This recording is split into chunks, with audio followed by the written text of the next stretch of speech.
L'idée de cette table ronde, c'est de creuser ce que Pierre Labarthe et Maha ont pu introduire avec leurs conférences et keynotes. On voit que le secteur du numérique agricole, c'est un secteur en mouvement, avec des disparitions, des rachats, des recompositions de l'écosystème des offreurs de services, avec le développement de relations de services aussi, que Maha illustre très bien à partir du coût total de possession, avec aussi des niveaux assez contrastés d'adoption qui posent des questions en fait sur qui s'équipe, qui ne s'équipe pas. Donc ce sont toutes ces questions qu'on va explorer avec des intervenants que je remercie de venir me rejoindre. Donc nous allons avoir le plaisir d'échanger avec Léa Sénégas, qui est donc sociologue à l'Université de Bretagne occidentale, et Léonore Schneblin, économiste à l'INRAE, Jean-Luc Martin, directeur et fondateur de l'entreprise Tel Élevage, un offreur de services. Ah, Stéphane, je suis désolée, c'est pour moi. Voilà. Et Stéphane Chapuis, qui est donc responsable du service agrodéveloppement de la FNCUMA. Et donc, je m'installe également. Donc, merci d'être là. Je vais vous poser tout un tas de questions qui vont nous permettre d'illustrer, d'éclairer les reconfigurations qui sont aujourd'hui à l'œuvre entre offres et adoption des outils numériques, en se posant des questions qui, pour certaines, ont été introduites dans les propos introductifs. Par exemple, qui adopte? Y a-t-il une forme de sélectivité, d'inégalité d'accès au numérique? Quelles sont les relations qui se reconfigurent, qui se tissent entre les offreurs et les agriculteurs? Avec quels intermédiaires? On va aussi se poser des questions introduites par Christophe Béchu sur cette asymétrie potentielle entre les agriculteurs et les offreurs de services, sur les nouvelles dépendances peut-être qui se créent. Tout ça, on l'illustre et on en débat avec vous, et je vous remercie d'être là. Je vous pose des questions, mais il y aura aussi un temps dédié pour les questions du public à la fin de la table ronde. Donc si des questions vous brûlent les lèvres, gardez-les précieusement, on les prendra dans une petite heure. On va commencer avec vous à explorer un premier thème qui porte sur l'adoption des outils numériques. Donc avec une question toute simple, c'est qui adopte des équipements numériques parmi les agriculteurs. Alors, je donne tout de suite la parole à Maha pour peut-être prolonger les propos qu'elle vient de faire à partir de l'analyse du recensement agricole. Est-ce que vous pouvez nous en dire un peu plus sur les profils des exploitants qui adoptent ou qui n'adoptent pas des équipements numériques? Effectivement. En fait, moi, j'ai analysé les données de recensement agricole 2020 et j'ai trouvé que en fait, l'adoption, elle est influencée non seulement par le type d'outils et le niveau d'investissement dans ces outils-là, mais aussi aux caractéristiques de l'exploitant, de l'exploitation, les caractéristiques structurelles, et aussi les facteurs économiques de l'exploitation. Et là, on peut, en fait, il y a trois profils qui sortent assez nettement. C'est que les exploitants qui adoptent ces outils numériques sont principalement assez jeunes et mieux formés, et ayant des compétences pour intégrer ces outils numériques, que ce soit dès l'installation ou après, dans leur pratique agricole, afin de transformer et améliorer leur système agricole. Il y a aussi, en plus de ça, ces exploitants sont bien insérés dans les groupements d'agriculteurs, à savoir les coopératives, les CUMA, les groupes d'échange et d'utilisation des outils numériques. Et en fait, d'ailleurs, ces structures, et elle a un rôle très important dans l'adoption de ces outils numériques par les agriculteurs, parce qu'elle donne l'accessibilité à l'information, à l'outil, à l'accompagnement aussi, et aussi à l'analyse des données qui sont issues de ces outils numériques. Et ce qu'on trouve aussi, que les exploitations qui adoptent ces outils numériques sont principalement des grandes exploitations en termes de superficie, mais aussi en termes de dimension économique, et qui sont adoptées principalement par ces outils numériques par les structures de grandes cultures, et aussi en élevage, principalement porc-volaille. Juste, j'ai observé une exception par rapport à la viticulture, où il y a des grandes structures, mais avec un taux d'adoption un peu faible. Et ceci peut être expliqué par peut-être des freins qui sont liés à la filière elle-même de pratiques, des limites sur les pratiques viticoles, et même la relation avec le numérique par les viticulteurs. Merci. Donc, on voit qu'on réussit à faire parler les statistiques et c'est extrêmement utile sur beaucoup de variables déjà. Mais maintenant, je vais plutôt m'adresser à un praticien. Donc, Jean-Luc Martin, vous êtes fondateur de Tel Élevage. Alors, peut-être d'abord, est-ce que vous pourriez présenter votre entreprise et votre offre numérique? Oui, bonjour à toutes et à tous. Merci déjà de nous laisser exposer un peu de ce qu'on fait. Donc moi j'ai une particularité, c'est que j'ai été pendant pas mal d'années, parce que ça fait 40 ans que je suis dans le domaine de l'élevage.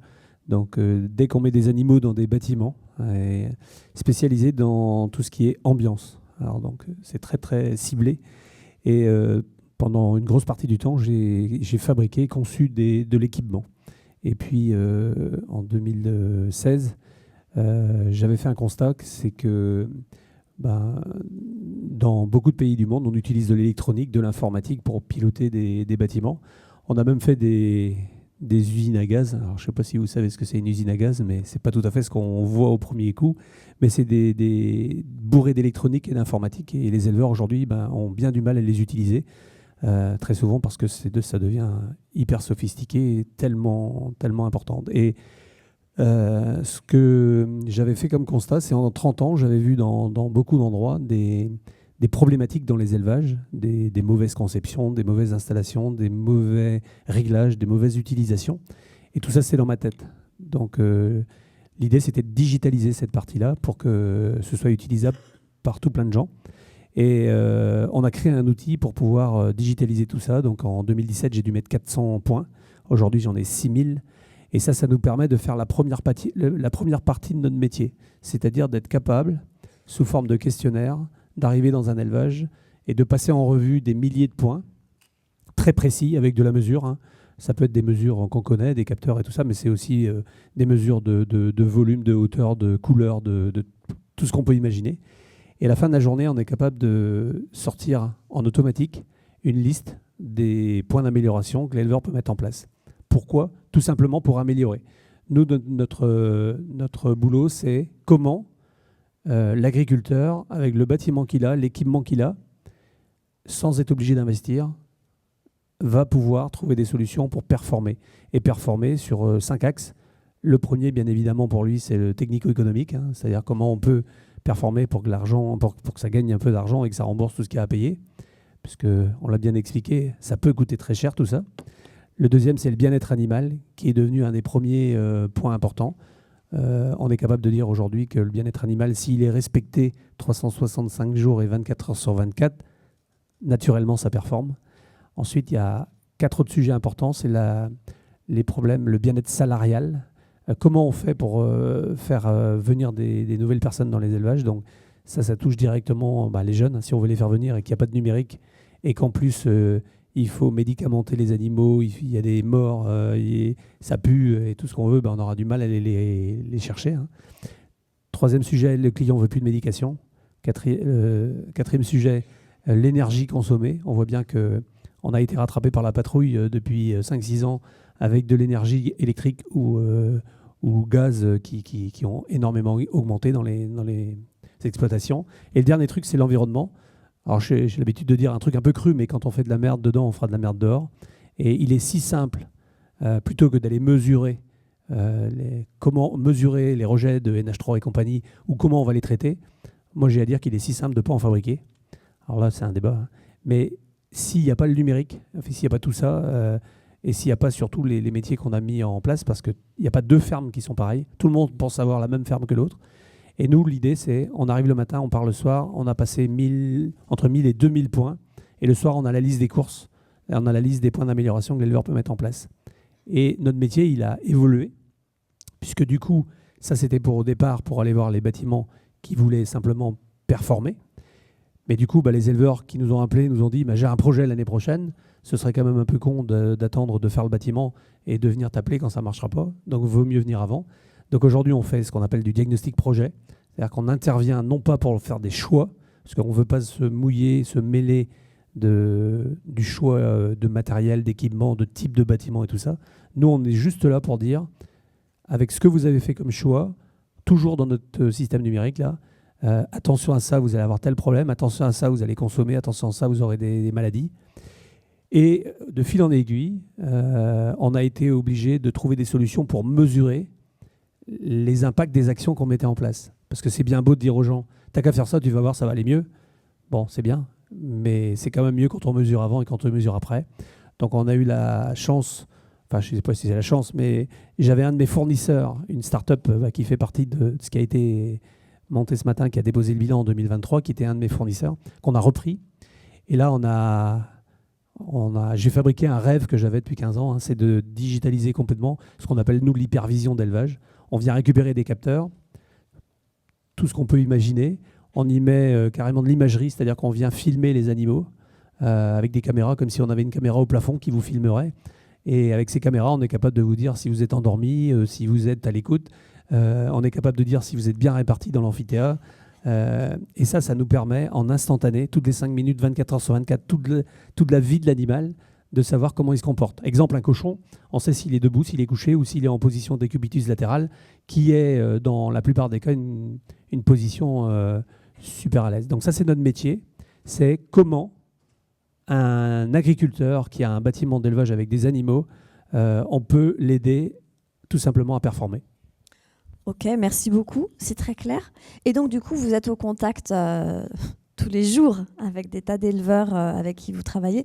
Quel est votre retour terrain sur qui sont les agriculteurs ou les éleveurs en particulier donc, qui vont aller bosser avec vous, avec ces solutions numériques et qui n'y va pas? Alors, il y a 3 parties d'éleveurs complètement distinctes. Malheureusement, il y a ceux qui ne performent pas. Et ça, c'est un sacré problème, puisque quand on se retrouve avec des bâtiments qu'on a la GDK d'investissement, vous imaginez, là, hier, j'étais sur un projet, l'investissement en pondeuse œuf de consommation, c'est presque 3 millions d'euros. Je sais pas, là, on parle d'agriculteurs, hein. 3 millions d'euros d'investissement. Et ce qu'ils sont en train de faire, c'est malheureusement un truc qui ne va pas marcher. On est en 2026, quoi. Donc dans le cas de ceux qui ne performent pas, donc ça c'est des agriculteurs, ils n'ont pas le choix, il faut bien qu'ils trouvent des solutions. Il y a souvent eu des dizaines et des dizaines de personnes à passer. Malheureusement, dans le domaine, j'ai jamais vu un fabricant de plastique dire que l'inox c'est mieux et inversement. Donc on se retrouve toujours avec des équipementiers, ils n'ont jamais tort. Avec des gens qui ont préconisé, ils n'ont jamais tort. Avec des gens qui fournissent de la génétique, de l'alimentation, ils n'ont jamais tort. Donc personne n'a jamais tort, mais c'est l'éleveur, ça ne marche pas, et puis c'est l'éleveur qui trinque. Donc ça, c'est une catégorie. Après, il y a la deuxième catégorie, c'est toutes les gens qui ont les sociétés qui tournent autour de tout ça et qui ont envie de mesurer, qui ont envie d'avancer, qui ont envie de trouver des solutions. Et pour trouver des solutions, il faut mesurer. Mais quand on veut mesurer, il ne suffit pas d'aller sur Internet, acheter des capteurs et de les mettre dans un élevage. Pour 2 problématiques. C'est que les capteurs qu'on trouve sur Internet, on va les mettre dans l'élevage. Dans 2 mois, ils sont morts. Ils sont déréglés. Aujourd'hui, en 9 ans, on est capable de dire que 50% des capteurs qui sont sur le terrain sont à côté de la plaque. Tout ça parce qu'il n'y a pas de suivi de tarage tous les ans et compagnie. Et du coup, les gens, il y a beaucoup aujourd'hui qui récupèrent de la donnée pour faire des stats avec de l'IA, avec 50% des données qui sont à côté de la plaque. Donc là, il faut simplement, au moins annuellement, venir mesurer les minimums de ventilation et tout ça. Donc ça, c'est la deuxième catégorie, c'est les sociétés qui veulent demain trouver des solutions pour aider les éleveurs. Et il y a la troisième partie, c'est tous les jeunes, la jeune génération là, qui aujourd'hui est très friand de nouvelles techno, d'IA, ils sont là-dessus tout le temps. Très souvent, ils ont des bagages un peu plus élevés que leurs parents ou leurs grands-parents, n'ont plus envie de travailler de la même façon. Des exemples concrets, hein, avant des élevages de volailles, l'ancien, il repaillait le lundi, il repaillait le jeudi, des fois, s'il fallait, il repaillait le samedi, parce que c'était la seule solution pour que ces animaux soient bien, parce qu'il y avait eu trop d'humidité. Les jeunes, aujourd'hui, ne veulent plus repailler. Donc, soit ils investissent dans des trucs horriblement chers pour trouver des solutions, ou soit ils réfléchissent autrement. Et là, ils réfléchissent à comment on peut faire pour avoir des suivis quotidiens, tous les heures, avec des tableaux de bord, où on vient mettre, nous, ce qu'on appelle des données qualifiées, et des données de référence. Et sur ces données de référence, on vient y mettre des seuils qui peuvent être différents en fonction de la production, de la région, hein, puisque le climat n'est pas le même partout, en fonction de la façon de travailler, en fonction de l'alimentation et de la génétique. Et chacun peut faire un peu ces tableaux de bord.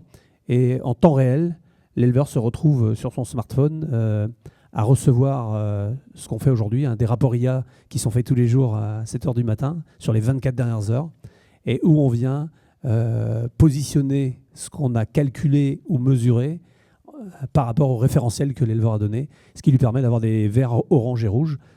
Et du coup, cette catégorie de jeunes agriculteurs ont besoin d'avoir des tableaux de bord en permanence, des outils d'aide à la décision qui leur permettent tout de suite de dire 3 phases. Une première phase, c'est vert, c'est orange ou c'est rouge. Si tout est vert, on va pas plus loin. Deuxième phase, explication. Troisième phase, recommandation. Et donc, dans notre métier, on intervient dans les 3 phases. Donc, voilà les trois types d'agriculteurs aujourd'hui avec qui on travaille. Ouais, avec un fort lien donc, à l'utilité, aux besoins qu'ils ont, qui ne sont pas les mêmes selon leur appétence et selon leur situation. Alors, très spécifique d'ailleurs, hein, parce que tout à l'heure, il a été dit la question sur l'IA. L'IA, c'est très bien, ça peut faire rêver, ça peut faire peur, mais l'IA ne marche que si elle a été traitée par des gens avec de l'expérience et de l'expertise. Et ça, c'est important. Ouais. Alors, je vais me tourner vers Éléonore maintenant. Éléonore Schneblin, vous avez enquêté auprès d'agriculteurs, alors plutôt dans le secteur végétal, donc on va avoir un contrepoint dans un autre domaine d'activité. Est-ce que d'abord, vous pouvez vous présenter et présenter vos travaux avant de commencer? Oui, alors, ça marche? Oui, c'est bon. Bonjour tout le monde, merci de m'avoir invité à cette table ronde. Ça fonctionne? Au cas où. Et du coup, je suis économiste à l'INRAE, à l'UMR Agir à Toulouse. Et donc, je travaille depuis plusieurs années sur le développement du numérique dans le secteur agricole, donc plutôt les secteurs grande culture et viticulture. Et avec d'essayer d'avoir une approche multiniveau de cette transformation qu'est le numérique en agriculture, en regardant comment ça évolue conjointement à la fois dans les exploitations agricoles, dans les pratiques, les usages des agriculteurs, et comment ces évolutions s'inscrivent aussi dans des évolutions plus globales des filières, du secteur, des politiques publiques. Donc essayer de regarder ces évolutions conjointement. Et donc, vous avez enquêté sur justement les agriculteurs pour essayer de réfléchir à ceux qui utilisent, ceux qui adoptent, ceux qui investissent dans les équipements numériques et ceux qui ne le font pas. Oui, c'est ça. J'ai fait du coup un gros travail d'enquête auprès d'agriculteurs donc en grande culture et viticulture dans le sud-ouest de la France pour étudier leurs usages du numérique et les effets que ça avait sur leurs exploitations. Et alors, qui s'équipe? Et quels sont les critères qui nous aident à comprendre, en fait, on peut peut-être dire la sélectivité, enfin la différence, c'est ce que m'a montré et ce que Jean-Luc montrait également. Oui, alors en continuité avec ce qui a été dit, donc il y a des facteurs individuels qui vont faire que certains vont avoir plus d'appétence à utiliser des technologies. Il va y avoir des facteurs sur les structures d'exploitation. Donc globalement, les exploitations avec une plus grande dimension économique vont avoir plus de capacité d'investissement et vont plus s'équiper dans ces technologies et qui en retour vont être plus facilement rentabilisables et utiles pour ces grandes exploitations parce que donc non seulement on peut investir dans ces technologies, mais ces technologies vont nous apporter de la donnée qui permet de gérer des exploitations de plus en plus grandes, avoir l'information et de la traçabilité sur qu'est-ce qui a été fait sur quelle parcelle, sur qui a fait quoi. Donc voilà, ça permet de gérer ces exploitations plus grandes. On a aussi les exploitations agricoles qui ont des activités de prestation, donc qui vont aller faire des services chez d'autres agriculteurs. Et celles-là tendent à s'équiper plus en outils numériques. Et donc ça leur permet de rentabiliser ces investissements dans ces technologies en allant vendre du service avec leurs tracteurs équipés chez d'autres agriculteurs. Donc il y a les structures d'exploitation qui vont jouer. Il y a aussi quelles sont les pratiques qui sont mises en œuvre sur les exploitations qui vont jouer sur est-ce qu'on a plus ou moins d'intérêt à s'équiper? Est-ce que les outils sont adaptés à nos pratiques, à nos objectifs de production, etc. Pour dire un exemple simple, par exemple, si on investit dans un outil d'aide à la décision qui va nous aider pour la culture du blé, et pour des exploitations qui vont être plus diversifiées, parfois ça va être plus dur de rentabiliser un investissement dans un outil spécialisé dans une culture. Donc selon nos rotations, nos pratiques, selon les intrants qu'on utilise, on va plus ou moins avoir d'intérêt à investir dans ces technologies et de capacité à les rembourser. Ou je me souviens d'un agriculteur, un jeune agriculteur qui venait de s'installer et qui disait, qui était en agriculture biologique, qui me parlait qu'il aimerait bien investir dans du guidage, mais qui disait que lui, il n'aurait pas les économies d'intrants, pas autant d'économies d'intrants qu'un agriculteur qui utilise plus d'engrais azotés, etc. Et donc, ça allait être plus difficilement rentabilisable. Et l'autre dimension qui va jouer sur est-ce qu'on choisit de s'équiper ou non, c'est les réseaux et les filières dans lesquelles on est inséré. Est-ce qu'on a une coopérative qui nous propose ces technologies numériques? Est-ce qu'on a des conseillers qui nous accompagnent pour les utiliser? Et aussi, est-ce qu'on a des acheteurs, des filières qui vont inciter, voire obliger à l'utilisation de technologies numériques? Donc on voit finalement que les exploitations qui s'équipent, c'est celles qui y ont accès économiquement, matériellement. Celles qui ont un intérêt économique ou en termes de confort de travail, et aussi parfois celles qui le doivent pour répondre à des exigences de leurs acheteurs, par exemple. Ok, ça ouvre quand même un champ qui a déjà été un peu introduit ce matin sur la façon dont la relation entre nos fournisseurs, nos coopératives et l'agriculteur va engager ou pas en fait à s'équiper, donc qui apparaissait déjà structurante dans les propos de Maha Benjabala ou de Pierre Labarthe. Et je voulais me tourner vers Léa Sénégas pour explorer un peu plus profondément cette question-là. Donc, vous êtes la bonne personne pour en parler. Vous avez enquêté auprès des concessionnaires de travaux agricoles et vous avez pu du coup observer très concrètement comment se déploie toute cette économie des services autour des équipements numériques. Alors, comme vos collègues, peut-être quelques mots pour vous présenter votre travail d'abord et puis après nous en dire un peu plus sur concrètement qu'est-ce que ça implique en fait pour un concessionnaire de développer ces services autour des équipements. Oui, merci. Bonjour à toutes et à tous. Merci Bertie pour l'organisation de la table ronde. Est-ce que le micro fonctionne? Oui, très bien. Donc, je vais d'abord me présenter. En fait, les résultats que je vais vous exposer ici sont issus d'une enquête que j'ai réalisée dans le cadre d'un post-doctorat au sein du projet Coeditag, dont Pierre Labarthe et Éléonore aussi faisaient partie. Donc, j'ai réalisé cette enquête avec deux autres chercheurs, Sylvain Brunier et Samuel Pinault, qui sont sociologues.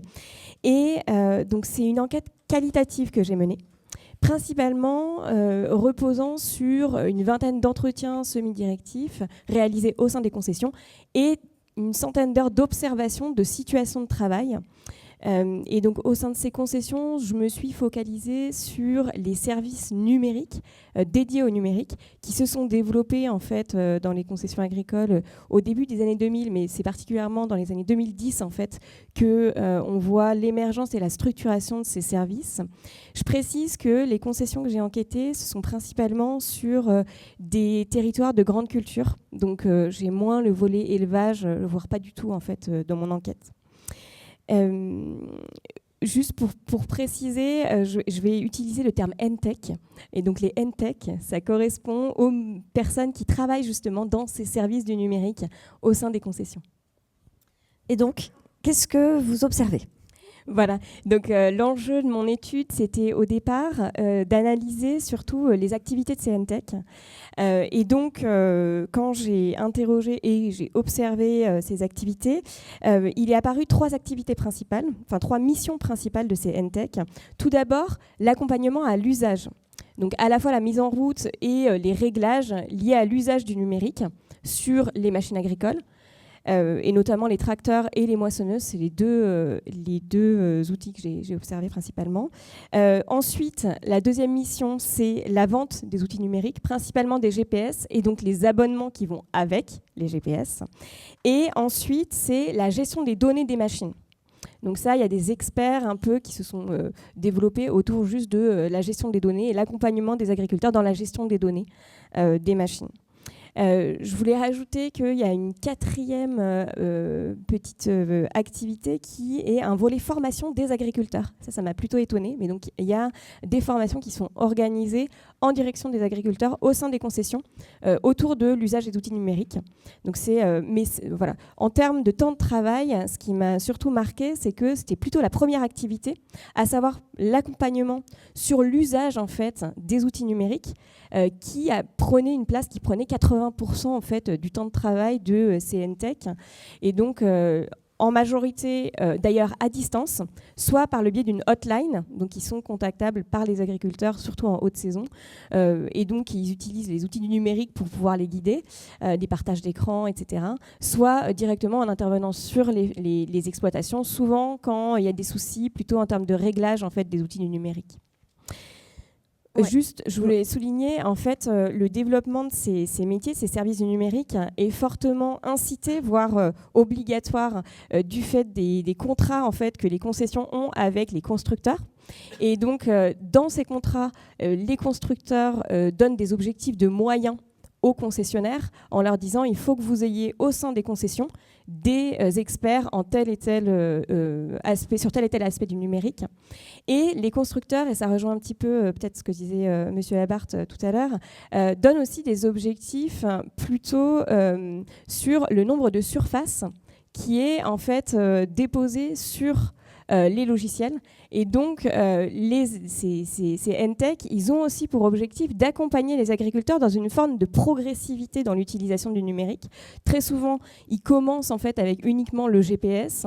Ils vont après développer peut-être des coupures de tronçons, etc. Donc, des modalités d'utilisation du numérique un peu plus poussées. Et en fait, l'objectif des NTech, c'est d'accompagner vers l'utilisation notamment des cartes de modulation. Et alors, dans ce domaine, sur les concessions que j'ai enquêtées, en réalité, les agriculteurs restaient très frileux à aller jusqu'à l'utilisation de ces cartes de modulation. Donc en fait, les NTech, un des problèmes que j'ai vu au sein des concessions, c'est que les NTech se retrouvaient un petit peu limités sur la capacité en fait, à développer ces outils parce qu'ils étaient face à des agriculteurs qui leur disaient, en fait, en termes de coûts, par rapport à l'avantage et au gain que j'ai sur ma production, c'est pas intéressant. Donc souvent, ils s'arrêtent au niveau du GPS. Voilà. Et peut-être un dernier petit point, c'est une des grandes difficultés des concessions que j'ai enquêtées, c'est vraiment la rémunération de ces activités de service. Il faut savoir que ces activités de service, donc plutôt à l'usage, la mise en route, le réglage des machines, ne sont pas directement rémunérées par les agriculteurs, contrairement par exemple à la réparation, où là vous avez un ordre de réparation qui est vraiment rémunéré en fonction notamment des heures passées. Donc il y avait un grand questionnement en fait, au sein des concessions sur comment rémunérer ces activités qui sont effectivement rémunérées, mais plutôt indirectement par la vente en fait, que véritablement par le service donné. Ok, c'est un point qu'on a touché du doigt avec la keynote de Ma. On voit que les coûts de possession associés à l'installation, à la maintenance ou la formation sont énormes en fait dans beaucoup de technologies. Alors je voulais avoir le regard de Jean-Luc là-dessus. Voilà, quel est votre modèle économique? Comment ça évolue rapidement? Vous faites quoi? Alors moi, le passé de l'équipement m'a forcément aider à la suite, puisque dans l'équipement, les gens, ils achètent, et une fois qu'ils ont acheté, ils ne payent plus rien.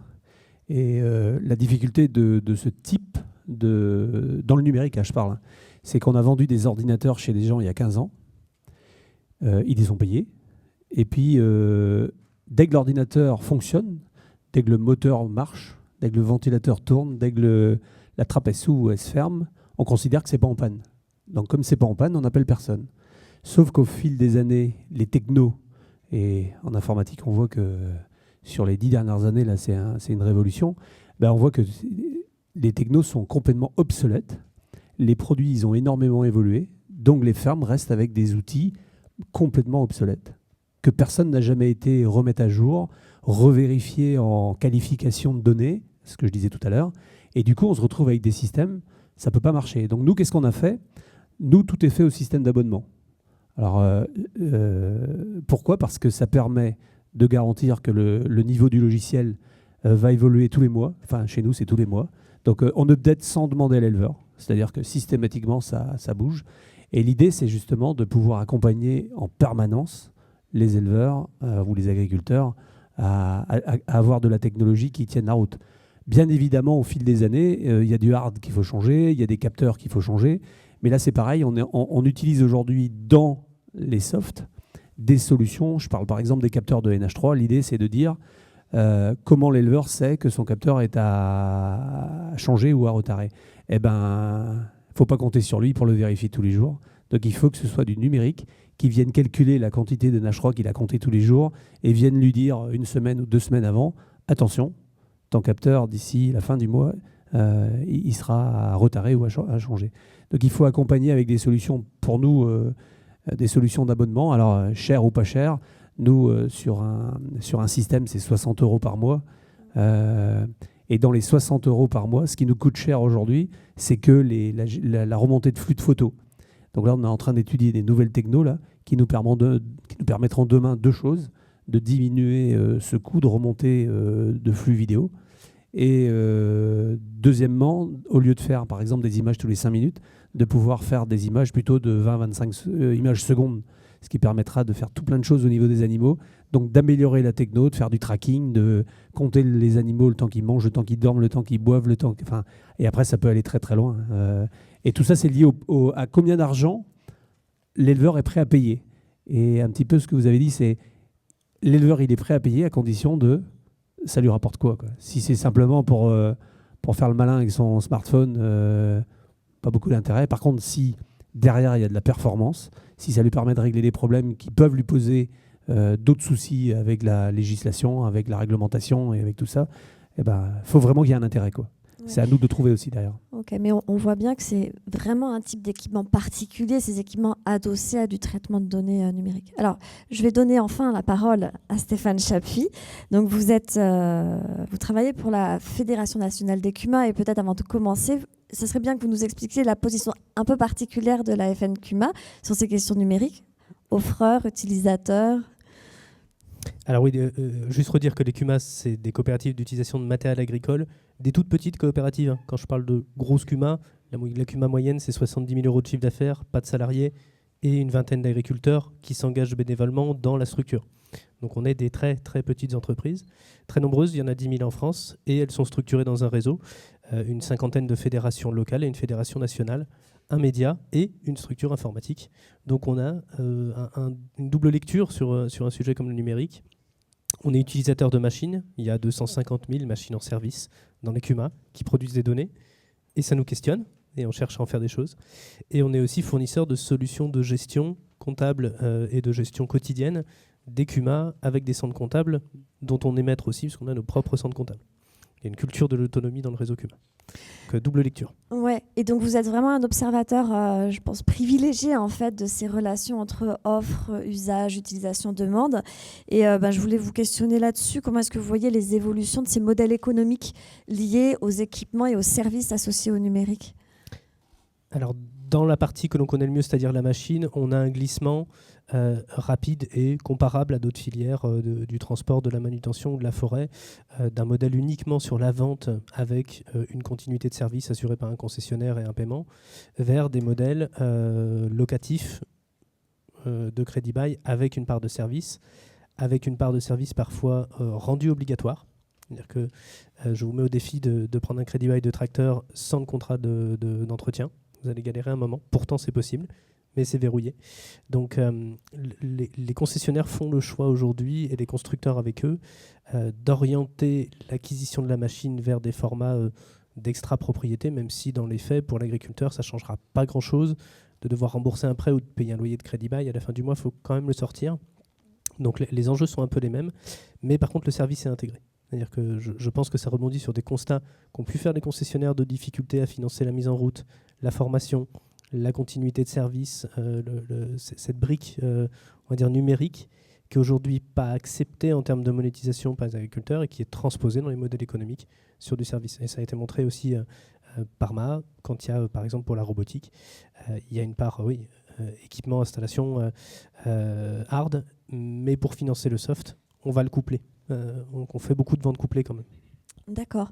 Alors, en fait, on a commencé à explorer plutôt les effets sur les modèles économiques et relationnels. Je voulais qu'on aborde aussi les effets sur les exploitations agricoles, leur structure, leur modèle économique à elles. Peut-être que je vais d'abord me tourner vers Éléonore qui avait enquêté sur ces questions-là pour voir comment en fait le développement du numérique à l'échelle des exploitations, ça change aussi les structures et l'économie des exploitations agricoles, ou peut-être aussi le travail, les métiers, ce que ça change. Alors oui, tout à fait, ça vient re-questionner le travail sur les exploitations agricoles et donc déjà en amenant des nouvelles tâches, des nouvelles missions qui nécessitent des nouvelles compétences. Alors il y a des choses qui vont être peut-être plus externalisées, la réparation, la maintenance des machines, des choses nouvelles à faire, l'analyse de données, comment on les utilise, comment on tire parti de ces données, hein, avec des questions de qui accompagne à ça, comment on se forme à ça, parce que voilà, c'est des nouvelles missions, comment on met à jour, tout ça, c'est des choses nouvelles à apprendre. Sur le travail, on voit que ça modifie les frontières du travail, à la fois dans l'espace et dans le temps, au lieu peut-être parfois d'être plus au champ ou dans les machines, il va y avoir plus de travail de bureau justement pour ce travail d'analyse des données. Hein, donc ça reconfigure où est-ce qu'on travaille, quand est-ce qu'on travaille, avec des outils numériques qui permettent de travailler chez soi, qui permettent de travailler le soir, voire la nuit. Donc ça pose aussi des questions de comment les agriculteurs gèrent ça sur les frontières vie personnelle, vie professionnelle qui sont déjà très floues en agriculture. Ça vient encore re-questionner ça. Et puis enfin sur le travail, ça vient aussi questionner qui travaille, les parties prenantes sur l'exploitation agricole. Où alors il y a l'agriculteur, on voit que l'usage du numérique aussi évolue avec l'augmentation du salariat agricole. Qu'est-ce que fait le salariat agricole et puis en tout cas moi dans les exploitations que j'ai rencontrées, celles qui s'équipaient, c'était aussi celles qui avaient plus de salariés agricoles. Donc le numérique servait aussi à la gestion du travail sur l'exploitation. Il y a aussi les conducteurs ou des prestataires externes, des salariés des CUMA, des concessionnaires qui viennent sur l'exploitation agricole. Et enfin, dans la décision aussi, sur qui prend la décision, on voit qu'il y a des nouvelles parties prenantes avec les outils numériques qui viennent, où la décision va être partagée. Ça ne va pas être seulement l'agriculteur, mais l'agriculteur en lien avec son conseiller ou avec son acheteur qui vient prendre ses décisions. Donc il y a des décisions partagées entre les acteurs. Voilà. Donc ça pose, c'est des vraies évolutions du métier qui posent des questions du sens au travail, de qu'est-ce qu'on aime faire, qu'est-ce qu'on n'aime pas faire aussi, qui posent question à certains agriculteurs. Et aussi, je dirais, de division du travail. Donc il y a bien la relation servicielle qu'on a évoquée, mais il y a peut-être aussi d'autres frontières de division du travail qui bougent. Alors vous évoquiez le salariat, je voulais me retourner à nouveau vers Stéphane, parce que c'est vrai que c'est une question au cœur du fonctionnement des CUMA, la question des salariés. Oui. Donc le numérique, on va probablement un peu gagner en compétitivité et en productivité du travail, avec pas mal d'équipements. Est-ce qu'il y a encore besoin de chauffeurs, de salariés de CUMA? Comment ça change leur place, leur rôle, leur travail à eux, en fait, dans ces collectifs? Alors, les usages du numérique vont changer des typologies de compétences, des socles de compétences qu'on n'exigeait pas forcément dans des recrutements. On demandait à des gens de savoir conduire une machine, faire un entretien de premier niveau, comprendre l'opération agronomique qu'ils étaient en train de faire. Pour pas simplement piloter la machine, mais aussi comprendre le travail qui est réalisé, savoir juger d'une qualité. Et là, on rajoute une brique de maîtrise effectivement technologique. On en a beaucoup parlé des questions de paramétrage, d'étalonnage, parce qu'il y a rien de pire qu'un capteur qui vous dit une valeur aberrante juste pour défaut d'étalonnage, et ça peut vous bloquer tout un système. Ça change aussi un petit peu quand on se projette. Ce n'est pas encore le cas aujourd'hui, mais sur la robotique, je parle en milieu ouvert, hein, je ne parle pas de la robotique d'élevage, ça change un petit peu l'organisation du travail délégué à la CUMA pour l'agriculteur, parce que, mine de rien, la saturation du robot et son modèle économique va être viable si on le fait tourner 20 à 22 heures par jour, dont certaines de nuit. dont certaines le week-end, et il va y avoir une organisation collective que les éleveurs laitiers ont bien connue à l'arrivée des robots de traite, une forme de charge mentale, une permanence la nuit, des alertes qu'il faut gérer, une organisation du travail et logistique un peu différente. On devine, on a une quinzaine de CUMA qui ont des robots, je parle depuis plus d'1 an et qui ont un premier recul. On devine déjà les recompositions d'organisation entre les agriculteurs et les salariés. C'est déjà le cas. Il reste des salariés quand on prend un robot en CUMA ? Oui. Ah oui. Ça me surprend. En fait, un robot dans un champ n'est autonome que dans le champ. C'est-à-dire que son autonomie est quand même extrêmement limitée. S'il plante des graines, il faut lui en amener. Il a besoin d'énergie pour travailler, de temps en temps il n'en a plus, peu importe qu'elle soit thermique ou électrique. Sa capacité de rester plus de 5, 6 ou même 20 heures sur une parcelle est limitée, il ne peut pas se déplacer tout seul sur la parcelle d'après. Donc il y a quand même tout un tas de flux entrants et sortants qui sont un peu les oubliés de la robotique en ce moment. Il y a une forme de technophilie vers la robotique qui solutionnera tout, comme le drone n'a à peu près rien solutionné il y a 10 ans. Mais il y a une forme d'appétence. Et en fait, on oublie que toute la chaîne logistique qui va avant et après va conditionner le travail. Et donc on va avoir des gens qui surveillent des robots, mais en surveiller 1 ou 10, ça ne donne pas le même coût horaire à l'unité de production. Donc finalement, on va plutôt s'orienter, à mon avis, vers des logiques de flotte de robots, ce qui renforce encore la taille critique qu'il faut avoir en termes de production pour accéder à ces solutions-là. Donc voilà, des probables trajectoires. Je n'ai pas de certitude, mais j'ai quelques convictions quand même sur le reformatage et l'évolution des missions, probablement un peu des compétences de superviseurs de robots plutôt que de conducteurs de machines. D'accord, donc avec une reconfiguration des relations de travail, ça on est à peu près tous d'accord, mais pas finalement de disparition de certains emplois. C'est pas ça qui se dessine dans les premières expériences. Non, je vais avoir le même exemple sur la robotique que sur l'énergie en général. En fait, la robotique va venir mécaniser des opérations qu'on ne faisait pas jusque-là. C'est-à-dire que si on positionne mon fameux robot en désherbage mécanique, il va venir remplacer une intervention qui se faisait à 8-10 hectares à l'heure avec de la chimie. Donc en fait, on crée un travail à faire supplémentaire, on le fait porter par le robot. On n'enlève pas le reste du travail. Et comme l'énergie, à chaque fois qu'on a trouvé une nouvelle source d'énergie, on a quand même consommé plus d'énergie parce qu'on en a fait autre chose. Donc pour le moment, les opérations robotisées, je dis bien pour le moment, en production végétale, n'enlèvent que peu de volume de travail parce qu'il y a toute cette chaîne logistique, surveillance à mettre en place. Okay. Et en général, on repositionne la force de travail ailleurs. Ouais. Alors moi, ça m'amène à une réflexion qui a été, comme je disais tout à l'heure, un peu introduite par Christophe Béchu sur toutes ces reconfigurations du travail, des relations de service. Quelle forme d'asymétrie, de dépendance ou au contraire d'autonomie ça génère dans le secteur agricole. Alors j'aimerais bien vous écouter sur cette question, qui est une question de débat qui on le sait, anime un peu la campagne. Alors Maha, en fait, à travers votre typologie économique, vous l'abordez un petit peu. Comment vous poseriez le problème ? Oui, en fait, si on regarde le coût total de possession, on trouve que 70% sont des coûts afférents qui sont principalement liés à la maintenance, à la réparation, à la formation, mise à jour et tout ça. Et là, ça peut donner une idée en fait sur que l'agriculteur, aujourd'hui, il y a une nouvelle forme de dépendance de l'agriculteur aux fournisseurs, aux services, au logiciel et même à l'outil lui-même. Parce qu'une fois il est intégré sur son exploitation, comme Éléonore et Stéphanie ont abordé ça, en fait, ils vont changer totalement l'organisation de leur travail. Il y a des nouvelles tâches. Et là, en fait, l'agriculteur, il se trouve dépendant de l'outil. La même chose aussi, on trouve que si l'agriculteur il fait un investissement important à l'échelle de l'exploitation, donc il se trouve dépendant de l'outil parce qu'il cherche à rentabiliser le maximum possible les investissements qu'il a fait. Ce qu'on parlait aujourd'hui de la dépendance au sentier, où l'agriculteur se trouve dans une trajectoire un peu rigide, qui est en fait un peu difficile, voire impossible de se dévier. Ce qui formait en fait une situation un peu rigide et qui n'est pas flexible à court et moyen terme. Oui, donc deux formes de dépendance au sentier, dépendance donc plus technologique et puis dépendance aux relations de service. Alors, en fait, les agriculteurs en parlent, on sait, d'ailleurs, ça a été parfois un peu le thème central des AConnect, on a essayé de creuser ces questions de dépendance. Éléonore, vous avez enquêté, donc quels sont les thèmes qui reviennent, peut-être un peu rapidement pour brosser le panorama de ce qui préoccupe les agriculteurs, ou comment ils voient ces questions de dépendance ou d'autonomie ?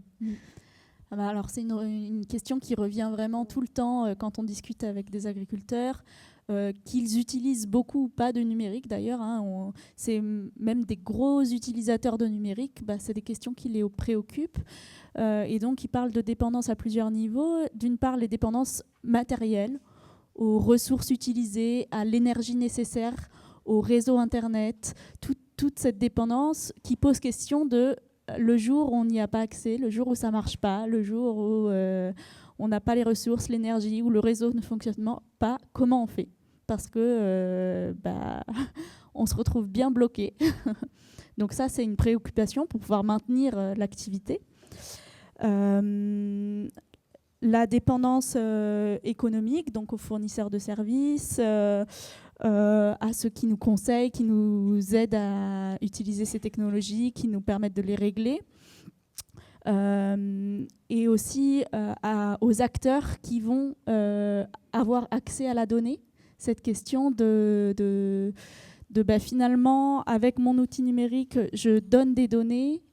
Qu'est-ce que ça veut dire en termes de relations économiques, en termes de relations de pouvoir avec ceux qui ont accès à cette donnée ? C'est une question qui préoccupe, avec des craintes de formes de contrôle, de surveillance et d'équité aussi dans ça, en se disant mes partenaires économiques ont accès à mes données, mais moi j'ai pas forcément accès aux leurs, donc comment on garde une relation équitable.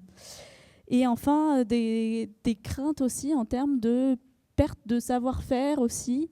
Avant, c'est moi qui observais, donc maintenant, je peux observer peut-être plus finement, mais est-ce que je ne perds pas des compétences et des savoir-faire ? Donc voilà, avec cette question de dépendance au chemin, voilà, une fois qu'on y est, c'est dur aussi parfois de revenir en arrière. Voilà. Mais il y a aussi des questions sur les connaissances. Ces technologies vont aussi peut-être parfois faire gagner de l'autonomie parce qu'on va avoir accès à des nouvelles données, à des nouvelles sources de connaissances, parce qu'on va pouvoir se former nous-mêmes avec ces technologies. Donc voilà, il y a les deux côtés. Ouais. Dans cette période de fort questionnement en tout cas, Léa, je me tourne vers vous. À travers votre enquête sur la relation des concessionnaires à leurs clients, qu'est-ce que vous observez du point de vue de la dépendance ? Alors, le numérique a contribué quand même à renforcer cette dépendance, alors sans surprise, entre agriculteurs et concessionnaires, et ce, à deux niveaux. Tout d'abord sur ce que je disais, la mise en route et en fait les réglages. Donc, c'est un petit peu la réponse à ta question de si ça marche pas, comment je fais, etc. Je suis coincée. Là, en fait, ils font beaucoup appel au NTech juste pour des réglages, en fait, et chaque saison, en fait, il y a les mêmes problèmes qui reviennent et finalement, c'est assez répétitif ce que font les NTech, mais ils accompagnent en fait dans les réglages des machines. Et là, c'est vrai que les agriculteurs, sinon, ne peuvent pas l'utiliser. Alors, pour juste un exemple, c'était sur la plantation de patates. Il y avait 2 cm de différence entre les passages. Et en fait, il y avait 5 cm de différence entre les passages avec l'utilisation d'un GPS. Et en fait, c'était pas possible parce que ça a cassé les buts de pommes de terre. Et donc, le NTech est intervenu pour faire plein de tests en fait, de réglage sur la machine pour que ce soit les 2 cm qui étaient annoncés de décalage maximum. Voilà. Donc là, c'était vraiment en pleine saison. Donc c'est beaucoup ce genre de dépendance qui ont augmenté parce qu'il y a une habituation au fait que l'outil permette de simplifier en fait, le travail. Mais si l'outil ne fonctionne pas, eh bien, on va avoir tendance à avoir recours au concessionnaire. La deuxième forme de dépendance en fait, qui s'est développée, c'est sur la réparation. En fait, l'auto-réparation de ces machines qui sont maintenant truffées de capteurs et de technologies du numérique est impossible, enfin très difficile. Donc, ce qui est intéressant, c'est que dans les concessions, c'est de plus en plus développé à la fois de la réparation par diagnostic, donc sur vraiment le numérique, et aussi de la maintenance en fait. Même pour la maintenance, des tâches de maintenance qui étaient avant réalisées par les agriculteurs le sont de moins en moins, et donc ils délèguent de plus en plus aux concessionnaires. Et là-dessus, je voudrais quand même juste vous donner un exemple de... En fait, ces enjeux de réparation ne sont pas forcément liés à des compétences que les agriculteurs n'ont pas. Alors, la plupart du temps, oui, mais j'avais rencontré un agriculteur qui avait un doctorat en électronique, donc qui avait finalement une compétence plus importante différente que les NTech que j'avais interrogées, mais qui ne pouvaient pas toucher à la machine parce qu'il y avait une énorme crainte qui était la garantie. C'est-à-dire qu'il y a souvent des garanties, voire des extensions de garantie, et si jamais en fait, c'est une autre personne que le constructeur ou d'autres logiciels que ceux du constructeur qui sont utilisés, il y a une possibilité que cette garantie ne soit pas assurée.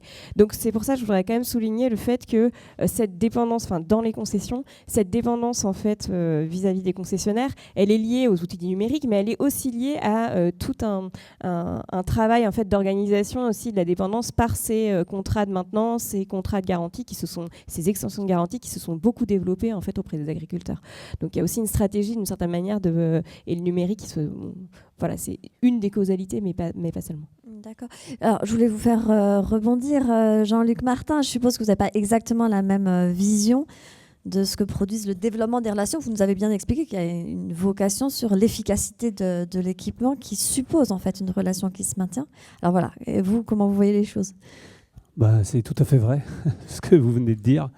C'est d'ailleurs pour ça que j'ai fait l'élevage, parce que avant, dans les bâtiments d'élevage, c'était des manivelles.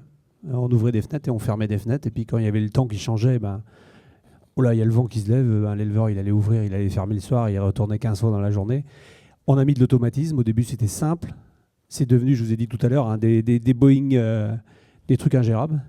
Et la difficulté, c'est exactement ce qui a été raconté là. C'est exactement ça. C'est-à-dire qu'au fil du temps, faut pas oublier que ça sert à quoi de digitaliser, de numériser, d'automatiser, de robotiser. Ça sert à quoi ? Ça sert pas à faire le boulot à la place de l'agri.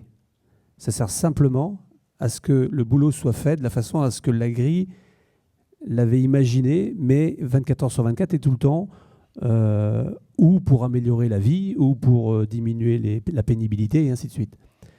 Sauf qu'au fil du temps, moi quand j'ai démarré il y a 40 ans, les bureaux d'études travaillaient sur des solutions qui permettaient de faire mieux. Mieux, plus simple, plus pédagogique, plus fiable. Très sincèrement, aujourd'hui, les bureaux d'études travaillent pour faire du chiffre d'affaires. Je mets peut-être les pieds dans le plat, mais c'est exactement ce qui est en train de se passer. C'est-à-dire qu'on perd des affaires avec un concurrent qui est arrivé qui n'était pas là avant. Les commerciaux, c'est jamais de leur faute, c'est toujours de la faute du produit qu'ils n'ont pas à vendre. Et qu'est-ce qui se passe ? C'est que les bureaux d'études se mettent à faire des produits qui correspondent à ce que le concurrent a fait et qui vous a piqué des marchés. Sauf que c'est un petit peu embêtant. C'est qu'on se retrouve à faire des produits où celui qui l'a fabriqué ne sait plus trop pourquoi il a été fabriqué. Donc, ne sait plus à quoi il sert.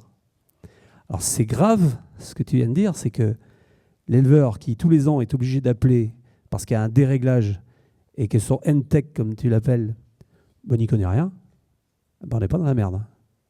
Et c'est exactement pour ça que j'ai monté tel élevage. Je ne vais pas généraliser, mais une grosse partie des élevages aujourd'hui sont entièrement automatisés. L'éleveur ne sait pas comment ça marche, parce que c'est trop compliqué, parce qu'on n'a pas pris le temps de lui expliquer, mais parce que lui n'a pas non plus pris le temps de se former. On verra ça après, on n'a qu'à mettre les animaux toujours. Mais ce qui est dramatique, c'est que même les équipementiers, qu'on appelle ça, les gens qui sont sur le terrain tous les jours, alors, je ne vais pas généraliser, il y a des très très bons, mais il y a une grosse partie qui ne savent absolument pas comment ça marche. Et je rejoins ce qui a été dit, la date fatidique dans leur tête, c'est la fameuse année de garantie. Pourvu que pendant l'année de garantie, on ne soit pas trop emmerdés. Parce que forcément, là, on va être obligé d'y aller. On va être obligé d'expliquer à l'agriculteur comment il faut faire pour que son truc il marche super bien. Mais une fois que l'année de garantie est passée, c'est plus un problème, puisque à chaque fois qu'on va bouger une oreille après, on va lui facturer. Donc attention à tout ça. C'est pour ça que moi j'insiste beaucoup, et c'est le gros problème de l'IA, c'est que l'informatique et le digital, c'est là pour faire bien ce que les sachants lui ont dit de faire. Maintenant, si le sachant ne sait pas faire, il y a de fortes chances qu'on arrive dans des situations abominables. Et puis, les impacts que ça a dans les élevages, alors sur un gros élevage, une petite erreur, ou sur une grosse exploitation, c'est ce que tu disais tout à l'heure, ça a un petit impact quand ça ne marche pas. Mais vous imaginez dans une petite exploitation, quand il y a quelque chose qui ne marche pas, les patates, si elles n'ont pas été bien mises, on n'a qu'une fois à mettre des patates toute l'année, quoi. Et c'est un problème, ça c'est clair. Donc le sachant, c'est ça qui... Le savoir-faire, il est vachement... c'est hyper important que l'automatisme garde l'expertise du système. Donc il y a une question de dépendance, j'entends, il y a une question de maîtrise aussi par l'ensemble des intervenants de ce qui est en train de se jouer. Alors je me tourne vers Stéphane, parce qu'en fait les CUMA, je suppose que ça vous concerne de manière ontologique, je dirais, pour reprendre les termes de Pierre aussi. Vous avez été construit sur une certaine idée de l'autonomie, de la maîtrise par les agriculteurs, du processus d'équipement, et là... tout ce qui bouge en ce moment autour du numérique doit vous remuer profondément. Quelle est votre vision et votre stratégie derrière ça ? Alors, on a un double rôle, c'est-à-dire qu'il y a une culture de l'autonomie chez nous qui est très forte pour les agriculteurs qui se sont mis ensemble. Et donc, tout ce qui a été dit sur le raccourcissement du cycle, observation, décision, action, par exemple, au point de perdre certaines compétences, ça inquiète. Et en même temps, on est le principal canal d'adoption de nouvelles technologies en agriculture. C'est-à-dire que les GPS sont rentrés dans les cours de ferme par les CUMA. Il y a une dépendance qui n'a juste pas été forcément creusée sur la dépendance économique. Ce qui est bien, c'est que quand un acteur abuse un peu d'une position dominante, y compris économiquement, il y a un concurrent qui se crée. Et je prends l'exemple du réseau Centipede pour les corrections GPS. On s'en est félicité parce qu'en fait, on avait des CUMA qui montaient à des coûts de licence. Donc juste le coût de redevance pour avoir accès à l'information de l'antenne, de quelques dizaines de milliers d'euros par an. Et bon, le système Centipede, ça coûte 500 balles à installer et c'est terminé. Et c'est ouvert à tout le monde.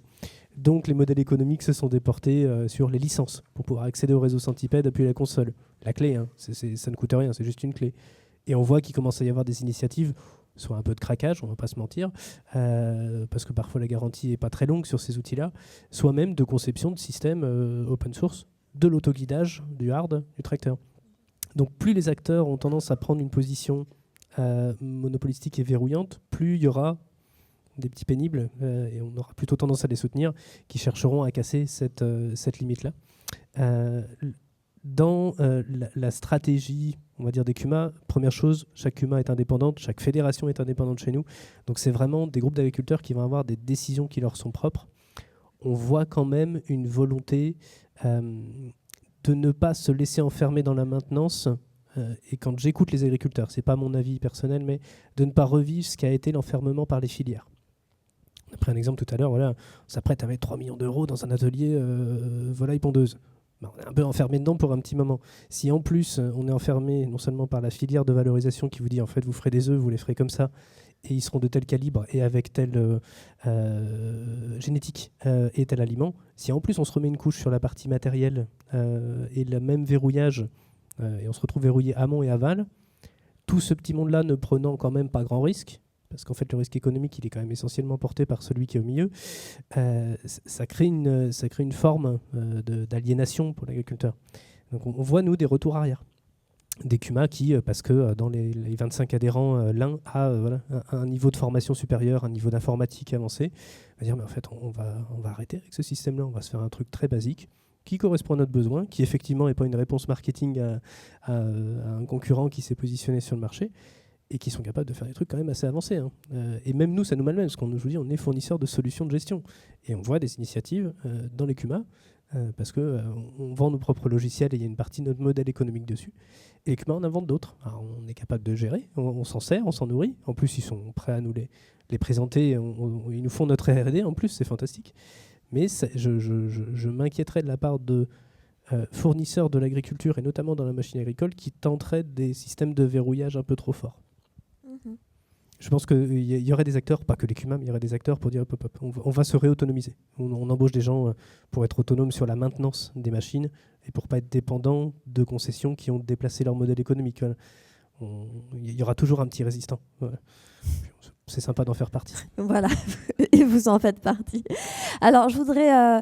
on n'a pas beaucoup de temps pour finir cette table ronde, mais je voudrais quand même vous poser à chacun une question qui va faire écho à la présentation de Pierre Labarthe sur le contexte politique dans lequel on se situe. Donc, on a vu toutes les reconfigurations à l'œuvre qui sont complexes et ça bouge encore.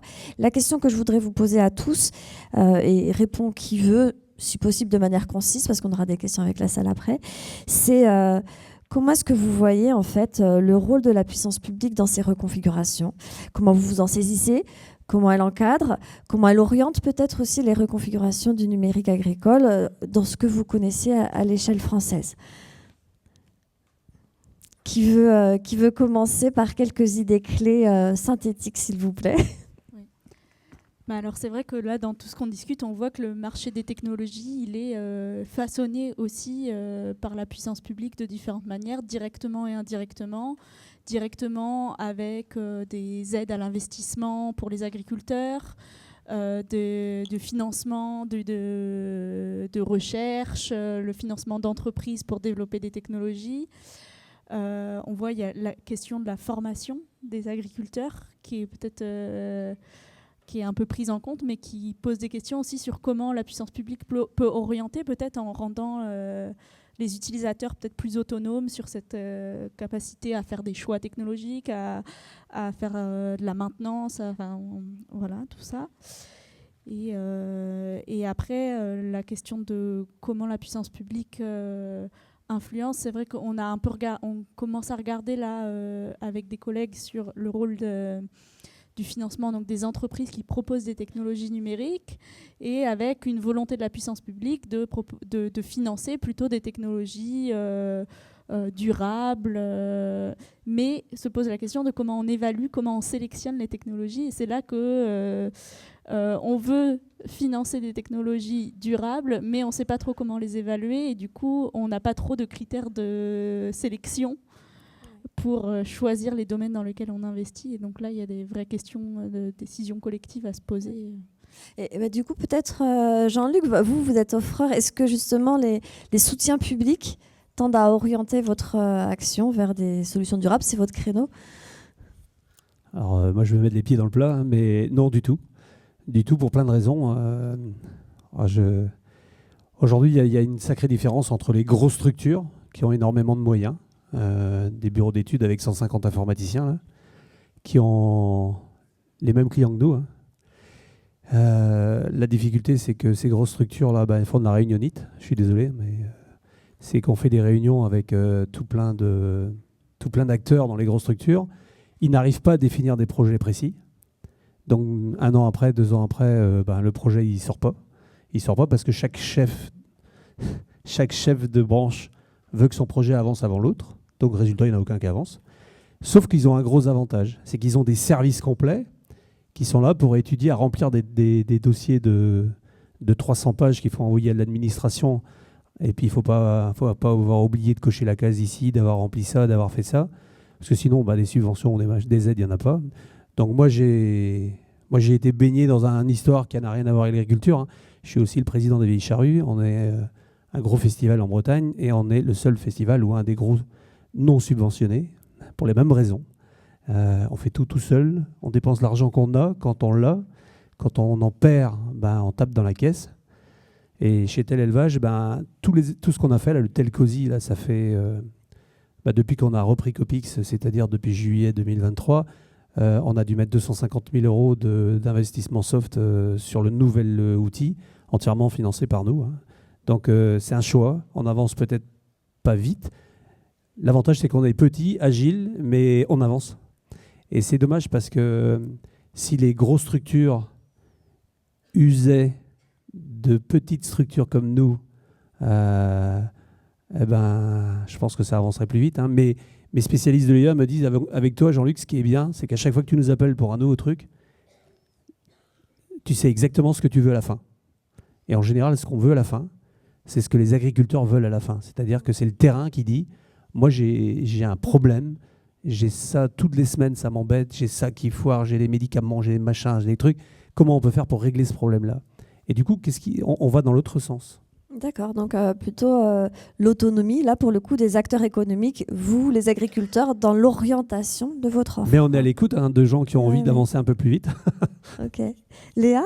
Oui, juste, ce sera très rapide. En fait, moi, sur les concessions, concrètement, elles n'avaient pas d'aide publique directement. Voilà, c'était pas visible. Par contre, en fait, indirectement, les agriculteurs étant quand même souvent aidés par la puissance publique pour les investissements, En fait, tout ce modèle économique repose quand même beaucoup sur, indirectement j'entends, hein, sur les aides publiques. Moi, ce qui m'a marqué peut-être le seul volet où il y avait vraiment la puissance publique, où on la voyait un peu plus directement, c'est que dans une de mes concessions, il y a eu une délégation de la part de la Chambre d'agriculture pour faire une formation sur le numérique en direction des agriculteurs. Et là, dans ce cadre-là, même si les chambres d'agriculture sont parapubliques, donc c'était pas, ils utilisaient les fonds Vivea, mais parce que en fait, c'était un contrat avec les chambres d'agriculture. Ce qui pose quand même la question sur aussi l'expertise au niveau du public et des chambres d'agriculture sur ce niveau-là, ce volet en fait des machines agricoles, du numérique en particulier, mais plus largement des machines agricoles, qui a tendance à évoluer et pas forcément à la hausse, même s'il y a des conseillers agricoles, parce que j'en ai rencontré dans des chambres spécifiques en France qui ont une spécialisation sur le numérique. Mais quand même, globalement, donc c'est Sylvain Brenier et Samuel Pinault qui sont en train de faire une enquête sur juste les personnels des chambres et des CUMA d'ailleurs qui sont intéressés sur les machines agricoles. Et ce qu'on voit, c'est plutôt un départ à la retraite de plus en plus important de ces experts. Donc il y a aussi un questionnement sur est-ce que finalement le privé va aussi prendre le relais là-dessus sur les formations et l'expertise.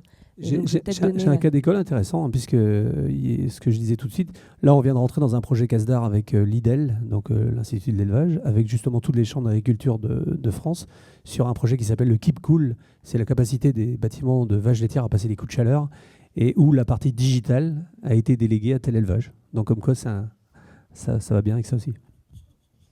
Je ne vais pas rentrer dans le travail de certains de tes collègues. On a eu les résultats, mais ils ne sont pas encore publiés.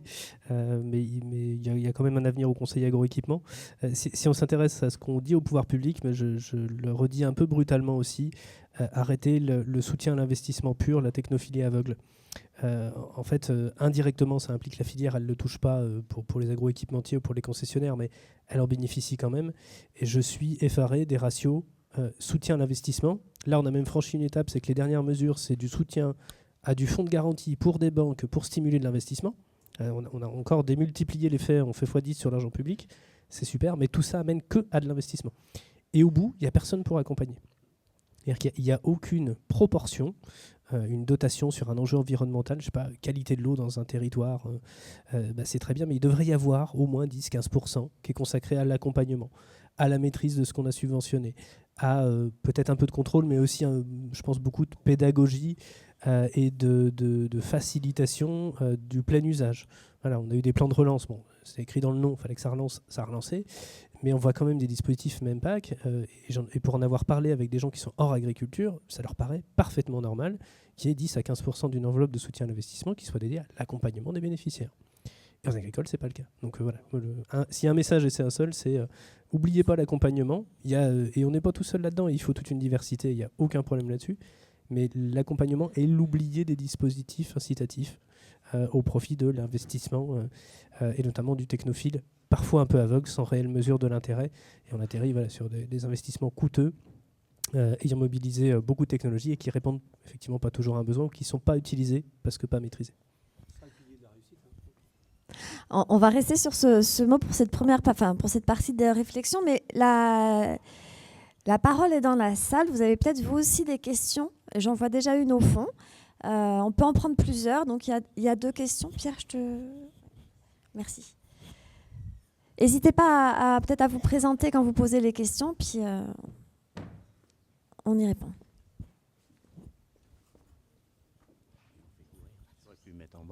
Bonjour, Benoît Lamy, je suis agriculteur dans le Saumurois. Je me suis bien retrouvé dans toutes les présentations qui ont été faites là par Madame Sénéga et Madame Chembelin, parce que c'est les évolutions qu'on a maîtrisées maintenant depuis une dizaine d'années. Donc sur l'exploitation, nous on a fait des mesures de résistivité de sol avec tout l'aspect fertilité des sols qui découle maintenant sur la modulation intraparcellaire, sur PK et sur éventuellement les oligo-éléments, mais surtout sur la matière organique. Et donc on a été obligé d'un côté d'avoir l'aspect agronomique des choses et de l'autre côté l'aspect machinisme. Et aujourd'hui, le pont entre les deux, ben, ça fonctionne pas très bien, quoi, hein. Enfin, il faut qu'on se galère un peu nous-mêmes pour aller chercher les infos. Ça, c'est la première réflexion. Là-dessus, il faudrait qu'on revienne.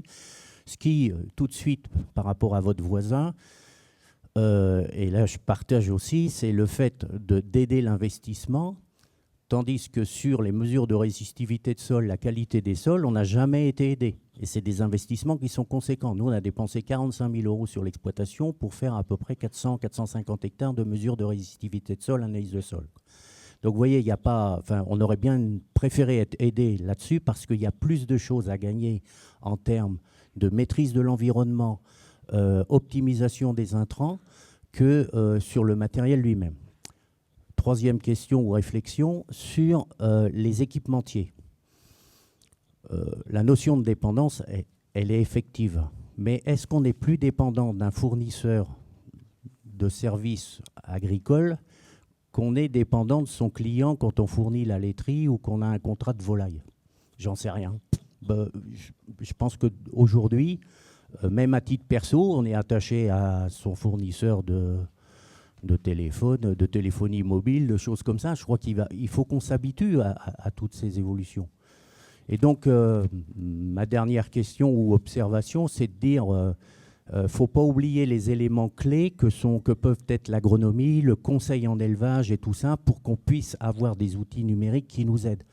Par exemple, aujourd'hui, on a plein d'infos. Vous avez une station de météo, vous avez plein d'infos. Mais elle ne travaille pas avec l'agronomie, elle ne travaille pas avec les semenciers. Est-ce que c'est l'IA demain qui va nous faire une transversalité pour nous avoir des meilleurs, enfin comment dire, des avatars pour nous aider à la décision, quoi. La décision, elle restera agriculteur. Il faut qu'elle reste agriculteur. Mais comment on maille tout ça, quoi. Merci. Oui, je peux peut-être répondre, c'est très intéressant comme question, merci, parce que c'est une question que se sont posées les concessionnaires et notamment les constructeurs aussi sur à quel point est-ce qu'ils devaient développer une expertise agronomique au sein des concessions. Et alors, je vais vous dire, en tout cas, les personnes que j'ai rencontrées ont plutôt dit, en fait, on s'est arrêté en chemin parce qu'on s'est dit, le volet agronomique, c'est plutôt les COP et le volet machinique, c'est plutôt les concessions.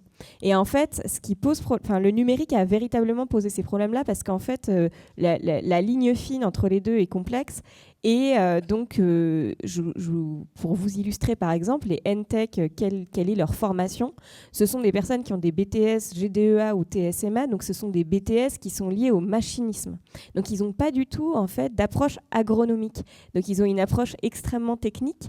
Donc très souvent, et c'était intéressant sur les exploitations, en fait ils sont limités dans leurs conseils. En fait ils donnent des conseils vraiment très techniques et tout de suite après il faut qu'ils donnent en fait le bâton, on va dire, aux COP qui, elles, vont plutôt être sur le conseil agronomique. Mais il y a eu un petit peu un flou à un moment, notamment avec le développement des cartes de modulation, sur à quel point est-ce que les concessionnaires allaient vers l'agronomie, mais ils sont plutôt en train d'être dans une posture de recul là-dessus. Ouais, peut-être pour compléter, c'est vrai qu'il y a eu une spécialisation et une division des savoirs et du travail entre d'un côté les machines et d'un côté l'agronomie. On a fait un travail un peu sur les formations et on voit ça se divise. D'un côté, on fait des experts machines, d'un côté des experts agronomes. Dans l'accompagnement, il y a des conseils machines, des conseils agronomie. Et ce maillon-là qui est vraiment critique et qui est à repenser. Et même dans la manière dont on a pensé et accompagné le développement du numérique, on va développer des technologies, ça va servir, alors qu'il y a sûrement besoin de raisonner à l'inverse, en partant des besoins agronomiques et de où est-ce que les technologies numériques peuvent venir servir ces questions agronomiques. Oui, je vais rajouter, en fait, la question de l'agriculture précision, je parle bien production végétale, il faut quand même le repositionner, a été un échec en termes d'adoption. Enfin, on a des machines absolument de partout qui captent des données absolument de partout, mais on n'a personne qui est fichu capable de nous dire si le blé qui a fait un faible rendement en haut de la parcelle et un fort en bas est plus rentable en haut ou en bas. Les seuls outils de modulation de l'intrant qui répond le mieux en plus en termes de dose qu'est l'azote, ils ont toujours eu des stratégies d'homogénéité parcellaire, à ma connaissance. J'ai toujours questionné les gens de Yara et d'autres structures en disant « Êtes-vous sûr que c'est rentable ?» et là, il y a quand même besoin de la connaissance soit acquise par les années, soit mesurée avec des sondages de sol, etc. De se dire, ok, mais en même temps, en bas, c'est du caillou et il n'y a pas de matière organique, donc on peut y mettre 200 unités d'azote. Ok, le blé sera aussi beau qu'en haut, mais 5 fois moins rentable. Donc on a des briques agronomiques qui n'existent pas encore, pour certaines. Des briques économiques qui sont parfois oubliées. L'homogénéité ne veut pas dire la rentabilité. Et pourtant, les machines sont prêtes à moduler depuis 10 ans. Et on a des machines qui captent, qui alimentent, qui récupèrent de la donnée. Alors c'est bien parce qu'on aura 10 ans de recul, on pourra croiser avec de la météo, on pourra faire a posteriori des analyses. Toujours est-il qu'on est sur des cycles végétaux relativement longs et savoir en ce moment si l'été va être sec ou pas, c'est pas évident. Et vu qu'en général, la façon dont on va conduire la culture, par exemple sur de la fertilisation, est dépendante de la nutrition hydrique de l'été, là on n'a pas encore. C'est-à-dire qu'on voit qu'il y a des briques, elles ne vont pas se dépasser juste par l'IA. La donnée, c'est toujours le passé. La prévision est quand même beaucoup plus compliquée.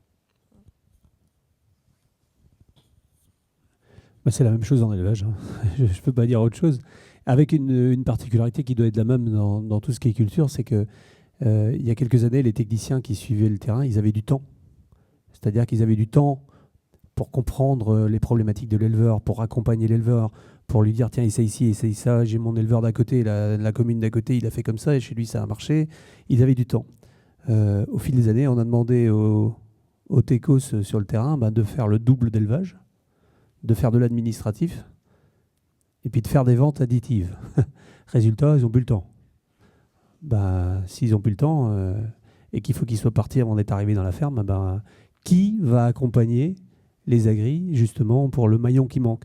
Parce que l'équipementier, lui, tu l'as bien expliqué, quoi. Il connaît son matos par cœur, ça souffle, ça ferme, ça fait ci, ça fait par cœur. Par contre, la plante ou le poulet qui chie de travers, et là, il y a un vrai problème. Et la formation, on arrive toujours à la même chose. Mais c'est bien parce que c'est intéressant. On voit que on pense que c'est toujours dans la production où on est que c'est comme ça, mais je m'aperçois que non. C'est chouette, ça interpelle l'école aussi. Je crois que Pierre Labarthe avait une question. Il y en a peut-être d'autres. N'hésitez pas à lever la main. Oui, déjà merci beaucoup pour la qualité des échanges. J'avais une remarque rapide, c'est quelque chose de très convergent avec des résultats qu'on a par ailleurs. C'est sur un gap autour de l'évaluation et de l'accompagnement, mais aussi du rôle de l'accompagnement dans l'évaluation des gains effectifs de ces technologies. J'étais très surpris qu'effectivement sur cette vieille technologie de la fertilisation, il n'y ait pas d'évaluation en fait. Il y a très peu de choses de disponibles, donc c'était un peu une surprise et questionner le rôle des intermédiaires là-dedans. Puis après, j'avais une deuxième question sur un registre un peu différent, qui est celui des salariés. Donc c'est peut-être une question un peu plus spécifique pour Stéphane et Jean-Luc, mais dans quelle mesure vous voyez l'accompagnement, pas seulement des agriculteurs, mais des salariés qui seront souvent les premiers usagers. Donc Stéphane, tu l'as un peu abordé avec ces nouveaux métiers qui vont évoluer, mais je trouve qu'on a quand même un manque de réflexion en ce moment autour de comment on intègre le salariat. Donc aujourd'hui, le salariat, c'est plus de la moitié de l'emploi agricole, donc on n'est plus dans un mode de chef d'exploitation qui fait le travail, dans un mode où ça va être les salariés qui vont être confrontés à ces machines, et je trouve que on n'en parle pas beaucoup dans nos réseaux.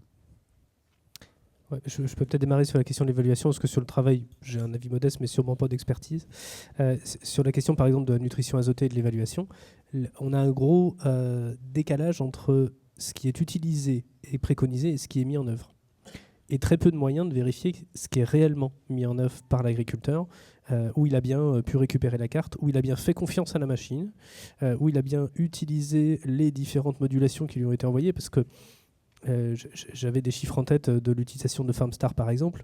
En colza, 90% c'était je ne veux pas m'embêter à mesurer mon reliquat sortie hiver, donc ça me remplit une obligation réglementaire, mais je ne module rien avec. Et donc ils sont classés dans certains observatoires comme étant utilisateurs de solutions numériques et agronomiques pour la nutrition azotée, puis en fait non. Dans les faits, c'était une façon de ne pas faire de pesée sortie hiver. Et même ceux qui font générer des cartes de préconisation n'arrivent pas tous à faire confiance à la machine. Et puis encore une fois, c'est l'agriculteur qui prend le risque. C'est-à-dire que si la préco elle est mauvaise et qu'il y a une gamelle de 30 quintaux ou de 25% sur le chiffre d'affaires, c'est 100% de la responsabilité de l'agri, quoi. Donc on commence à voir 2-3 trucs où les acteurs qui fournissent les intrants commencent à s'engager un peu sur une obligation de résultat ou sur une prise en charge des accidents, etc. Mais c'est encore très, très timide. Donc voilà, les indicateurs de performance spontanément, sur une condition maîtrisée, peuvent être très bons, mais la capacité à le faire adopter à une diversité d'acteurs et d'agriculteurs, c'est quand même pas simple, et toujours cette prise de risque. Sur la question des profils agriculteurs et salariés, je pense que la réflexion est bonne parce qu'elle n'est pas encore arrivée. C'est-à-dire que pour le moment, sur ces solutions numériques, c'est le chef d'exploitation parce qu'on n'a que les technophiles qui y vont. Tu vois. Et d'un côté, vu que les leaders y vont, ils ont envie de gérer le truc. Et puis après, quand on va arriver sur la messe, vont arriver les agriculteurs qui vont se dire « Ok, si c'est rentable, j'y vais. Par contre, moi, je ne veux pas m'en occuper. » quoi. Et donc, ils vont le confier à des salariés. Mais c'est encore assez rare, cette catégorie-là. Pour le moment, vu que c'est les early adopters, ils ont envie de faire par eux-mêmes. Et moi, j'ai adoré les démos qu'on a fait sur de la robotique. Vous voyez les mecs dire « Ah oui, mais il faut qu'on l'essaye chez nous », qui regardent le robot tourner une semaine. Et je me dis au fond de moi, mais ok, c'est un jouet, il se marre, mais qui va le surveiller, ce robot ? Parce qu'on a une obligation légale de le surveiller. La semaine prochaine, qui va le surveiller ? Quand on va faire un hiver complet de robotique, qui va le surveiller ? C'est marrant au début, mais en fait, voilà, comment ils vont s'organiser ?